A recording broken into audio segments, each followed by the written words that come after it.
Once again, I want to thank the Bashefa for the great success that we're having in Guatemala, and also take an opportunity to thank the Guatemalan government. Baruch Hashem, I'm happy to tell you that every single day, more people are leaving the cult. Young men, young women, and once the families reunite, they're able to take their children and go back home to a normal Hasidische, Yiddische Leben. The craziness of the cult is way beyond, and I'm going to share with you a story, my dear friend, that is going to blow your mind. So we have young men in Guatemala in the facility of the foster care to help every day to come in and daven with the little children, say bruchas, make sure that the food is kosher, make sure that their spiritual needs are taken care of. We're there to teach Torah, sing nigunim, really give the children like a yeshiva or cheder experience. The other day, the young man that was taking care of this class, the older children, the 8 and 9-year-olds, he said, we're going to daven this morning. Well, you know, in some of the schools, they have,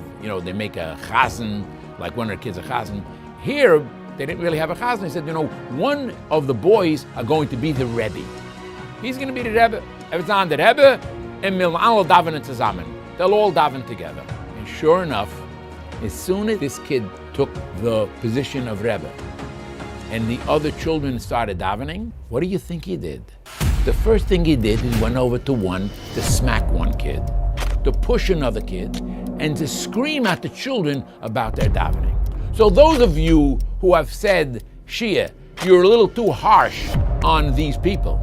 You're saying that they're cruel and they're tough, they're not giving love to their children. Nah, it's not so. This story says it all. Any of you who have studied psychology, if you give the child a position to be the mommy or the tati, all of a sudden you'll see how they act, and you'll know exactly how their mommy and tati treated them and behaved to them. As soon as this young man became Rebbe, screaming, shouting, pushing, shoving, hitting. This incident tells an entire story.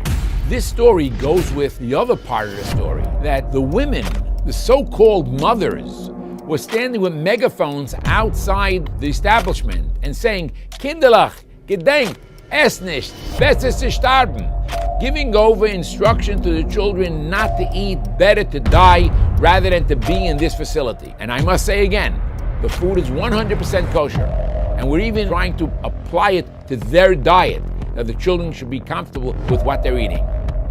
But yet, the mothers are ready to harm their own children rather than to take their children and live a normal Hasidic life.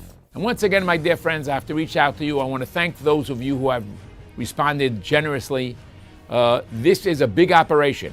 We are now running a yeshiva, a school of 150 kids. There's tremendous expenses. I ask of you, please, to give and give generously. On our screen, you can donate. In the schus of your tzedakah, may you be blessed with nachas from your children. Gezind, Parnossa, Naches, and alle gute Sachen soll mir solche sein, in dem Geula, Schleime, Bikorev Mamish.